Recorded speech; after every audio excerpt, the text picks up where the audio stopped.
Hello friends, welcome back to channel महापुरुषों की बातें। साथ संगत जी, सबको प्यार भरी राधा स्वामी। आइए सुनते हैं कुछ प्रेरणादायक वचन। ये वचन राधा स्वामी सत्संग व्यास द्वारा प्रकाशित पुस्तक सत्संग संग्रह भाग 1 में से लिए गए हैं।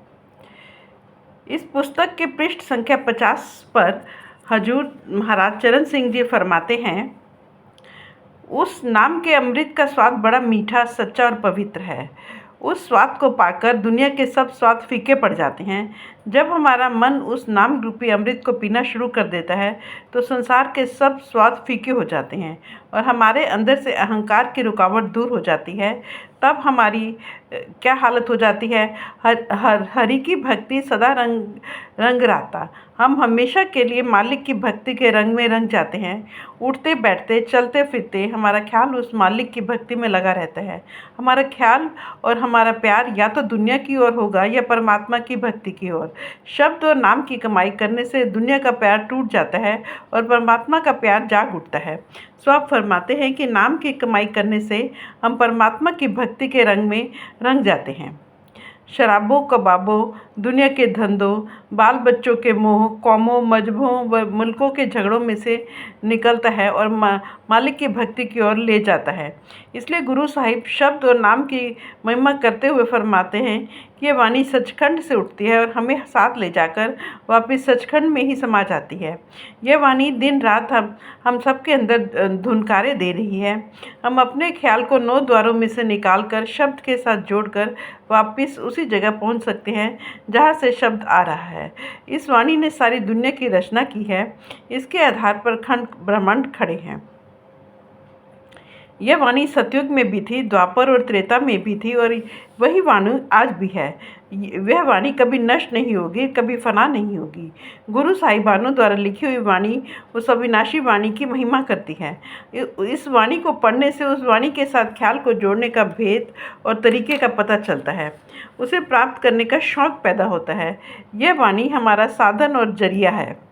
यह वाणी हमारा ध्येय और उद्देश्य है, हमारी मंजिल है। इस वाणी को बने हुए तो 500-600 साल हुए होंगे, लेकिन उस वाणी ने तो संपूर्ण सृष्टि की रचना की है।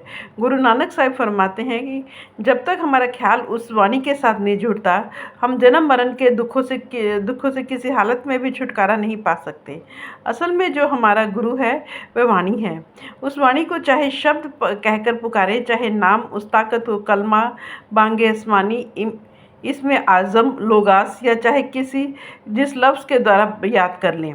भिन्न भिन्न महात्माओं ने भिन्न भिन्न लफ्ज़ों के द्वारा उस ताकत की महिमा करने की कोशिश की है। हम महात्माओं के साथ प्यार करते हैं क्योंकि वे हमारे ख्याल को उस शब्द और नाम के साथ जोड़ते हैं। वे उस शब्द या नाम में से आते हैं और संसार में आकर शब्द और नाम का होका देते हैं, शब्द और नाम का ही प्रचार करते हैं और वापस जाकर शब्द में ही समा जाते हैं। हम भी उनके प्यार में के बंधे हुए वापस जाकर शब्द में समा जाएंगे, क्योंकि जहाँ आसा तहाँ वासा। अगर दुनिया की शक्लों से प्यार है तो बार बार यहीं आकर जन्म लेना पड़ेगा। अगर सद्गुरु के साथ प्यार है तो सद्गुरु नाम के समुद्र में समा जाते हैं और हम भी उनके प्यार के बंधे हुए वापस जाकर नाम के समुद्र में समा जाएंगे। अतएव हमारा असली गुरु वह शब्द है, नाम है। वह परमात्मा एक है, सबका बादशाह है और संत महात्मा उसके द्वारा भेजी हुई सरकारें हैं। वे हर युग में आते हैं, मालिक के हुक्म से आते हैं और संसार में आकर मालिक के हुक्म का प्रचार करते हैं और वापस जाकर उसी हुक्म में समा जाते हैं। उनका परमात्मा के साथ क्या संबंध होता है? जिस प्रकार लहरें समुद्र में से उठती हैं और कुछ क्षणों के बाद वापस समुद्र में ही समा जाती हैं, इसी प्रकार संत भी परमात्मा रूपी समुद्र में से आकर संसार में नाम का प्रचार करके वापस परमात्मा में ही समा जाते हैं। नाम और शब्द ही हमारा असल गुरु है, लेकिन हम मनुष्य हैं, इसलिए हमारा शिक्षक या गुरु केवल मनुष्य ही हो सकता है। गाय भैंसों की बोली समझ में नहीं आती, देवी देवता किसी ने देखे नहीं। जब तक कोई हमारे जैसा होकर हमें ना समझाए, हमें किसी चीज़ का कभी पता ही नहीं लग सकता। इसलिए गुरुमुख सज्जन संसार में शब्द और नाम का होका देने के लिए मनुष्य के चोले में आते हैं। मैं अर्ज कर चुका हूँ कि संत महात्मा दुनिया में कोई नया मजहब या नई कौम बनाने के लिए नहीं आते। ये तो हम दुनिया के जीव हैं जो उन महात्माओं के जाने के बाद उनकी वाणी और शिक्षा को छोटे छोटे दायरों में बंद करके कौमों मजहबों की शक्ल दे देते हैं और सारी उम्र एक दूसरे के साथ लड़ने झगड़ने में ही बिता देते हैं। जिन महात्माओं का आसरा लेकर आज हम कौम और मजहब बना बैठे हैं, इतने तंगदिल हो बैठे हैं, अगर उन्हीं महात्माओं की वाणी की खोज करके देख लें तो हमें पता लगेगा कि महात्मा हमारे ख्याल को कौमों मजहबों के भेदभाव से कहीं ऊपर ले जाना चाहते हैं कि जिस प्रकार हमारे कर्मों का हिसाब किताब होता है, वहाँ ना हमारे शरीर को पहुँचना है और ना हमारी जात पात को। यह शरीर तो काल का पिंजरा है, किराए का मकान है, यह यहीं मिला है और हमें इसे यहीं छोड़कर जाना है। उस जगह कोई हमसे यह नहीं पूछेगा कि तुम सिख हो, हिंदू हो या ईसाई हो। वहाँ तो हमारे कर्म देखे जाएंगे। बुल्ले शाह फरमाते हैं, अमला उत्ते हो निबेड़े खड़ी रहनगिया जाता। परमात्मा तो केवल हमारे अमल देखेगा। इन जातियों और धर्मों का संबंध केवल शरीर के साथ है। इस शरीर को या तो मिट्टी में दब जाना है या अग्नि में सुपुर्द हो जाना है। ना उस परमात्मा की कोई कौम, मजहब या मुल्क है और ना ही हमारी आत्मा की कोई कौम, मजहब या मुल्क है। आत्मा भी समुद्र की एक बूंद है और वापस जाकर उसी समुद्र में समा जाएगी। कबीर साहब का कथन है, जात पात पूछे ना को, हरि को भजे सो हरि का होए। वहाँ पर कोई भी हमारी जात पात पर विचार नहीं करेगा। जिस चीज़ के बारे में वहाँ विचार भी नहीं किया जाएगा, उसी के ताबे होकर यहाँ दिन रात लड़ाई झगड़ा करने में लगे हुए हैं। जो चीज़ हमें मालिक की दरगाह में ले जा सकती है, उसे प्राप्त करने की हम कोशिश ही नहीं करते। हमें चाहिए कि महात्माओं के अनुभव से फ़ायदा उठाएं और अपनी सूरत अथवा आत्मा को शब्द के साथ जोड़ें, नाम के साथ जोड़ें, ताकि जन मन के दुखों से हमारा सदा के लिए छुटकारा हो जाए। गुरु साहिब ने जिस प्रसंग को लेकर शब्द शुरू किया था, उसी पर फिर हमारा ध्यान आकर्षित करते हैं। आप फरमाते हैं कि हमारा शरीर केवल हाड़, चाम व मांस का ढांचा ही नहीं है, बल्कि इसके अंदर अनगिनत वस्तुएं और अपार भंडार भी हैं। इस शरीर में असंख्य वस्तु हैं, केवल खंड, मंडल और पाताल ही नहीं, बल्कि जिस परमात्मा ने सृष्टि की रचना की है, वह परमात्मा भी हमारे इस शरीर के अंदर ही है। आप फरमाते हैं, काया अंदर जग जीवन दाता वसे, कि जिस परमात्मा ने सारे जगत को जीवन दिया है, जो हम सबका दाता है, सबका मालिक है, प्रतिपालक है, वह परमात्मा हमारे अंदर बसता है, हमारे अंतर में विराजमान है। सब ना करे प्रतिपाला, वह हम सबकी संभाल करता है, परवरिश कर रहा है। हम दुनिया के जीव समझते हैं कि अपनी परवरिश हम आप कर रहे हैं, लेकिन जिन महात्माओं के अंदर की आंख खुली हुई है, वे समझाते हैं कि हमसे कहीं अधिक हम उस परमात्मा को हमारी चिंता है। वह परमात्मा कहीं बाहर नहीं है, वह हमारे शरीर के अंदर है, हमारी देह के अंदर है। हम बाहर रूहानी दौलत को ढूंढते फिर रहे हैं, लेकिन वह तो हमारे शरीर के अंदर है। भाई बाहर क्या ढूंढता फिरता है, वह वस्तु तो घर के अंदर है। अगर कोई वस्तु हमारे घर के अंदर खो गई है, तो घर के अंदर ढूंढेंगे तभी उसे पा सकेंगे।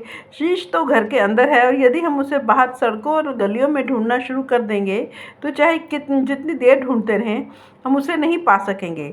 महात्मा बार बार हमें इसी नुक्ते पर लाते हैं कि उस मालिक को अपनी देह के अंदर ढूंढना चाहिए। इस शरीर रूपी प्रयोगशाला के अंदर जाकर हमें परमात्मा की खोज करनी चाहिए। अब आप उपदेश देते हैं कि परमात्मा हम सबके अंदर है, वह चोरों ठगों के अंदर भी है और संतों महात्माओं के अंदर भी है। कौन से काया सुंदर है, किनका इस देह में आने का उद्देश्य और ध्येय पूर्ण हो चुका है। जिन्होंने गुरमुख नाम संभाला, जो नाम की कमाई में लग जाते हैं, जो परमात्मा को अपने अंदर ढूंढ लेते हैं, परमात्मा से मिलाप कर लेते हैं, उनका इस देह में आने का उद्देश्य पूरा हो जाता है। परमात्मा तो हम सबके अंदर है, परंतु हमें उस समय तक इसका कोई फ़ायदा नहीं जब तक कि हम अंदर जाकर उसके चरणों में नहीं पहुंच जाते। अग्नि तो लकड़ी में भी मौजूद है, लेकिन वह अग्नि हमें दिखाई नहीं देती और ना ही उसका कोई फ़ायदा ही उठा सकते हैं। जब युक्तिपूर्वक लकड़ी से लकड़ी को रगड़ना शुरू कर देंगे, तो उसमें से अग्नि पैदा हो जाएगी। जब हम उसे देख भी सकेंगे, उसका फ़ायदा भी उठा सकेंगे। इसी प्रकार राम नाम है ज्योत समाई। वह राम नाम रूपी ज्योति हम सबके अंतर में दिन रात जल रही है। लेकिन हम अंदर जाकर उस ज्योति के दर्शन करने की कोशिश नहीं करते। हम बाहर मुखी हुए बैठे हैं, बाहर की चीज़ों की जोत जलाकर उन्हें माथा टेक रहे हैं। गुरु साहब फरमाते हैं, जब तक हम मन की मति को छोड़कर गुरमुखों की मति पर चलकर अपने ख्याल को 9 द्वारों में से समेट कर तीसरे तिल में इकट्ठा करके उस ज्योति के दर्शन नहीं करते, तब तक हम मुक्ति कैसे प्राप्त कर सकते हैं। सो आप प्यार के साथ समझाते हैं कि वह नाम जरूर हमारे अंदर है, परंतु जब तक हम उस नाम रूपी दौलत को प्राप्त नहीं करते, हमें उस नाम का कोई फ़ायदा नहीं हो सकता। उनका ही इस देह में बैठना मुबारक है जो सद्गुरु के पास जाकर इस नाम रूपी दौलत को अपना बना लेते हैं, उसे संभाल लेते हैं और बादशाह बन जाते हैं तथा दर दर ठोकरें खाने अर्थात आवागमन के चक्कर खाने से बच जाते हैं। हजूर महाराज सावन सिंह जी फरमाया करते थे कि हमारी हालत उस व्यक्ति जैसी है जिसके घर में करोड़ों रुपए की दौलत दबी हुई है, लेकिन उसे अपनी इस दौलत का कोई पता नहीं है। वह सड़कों और बाज़ारों में जाकर कौड़ियाँ मांगता फिरता है। जब उसे कोई घर का भेदी मिल जाता है, उसे बाहर से वापस घर में ले आता है। वह अपने घर में खोज शुरू कर देता है तो उस दौलत को पा लेता है। उसे पाकर वह बादशाह बन जाता है, दर बदर की ठोकरों से बच जाता है।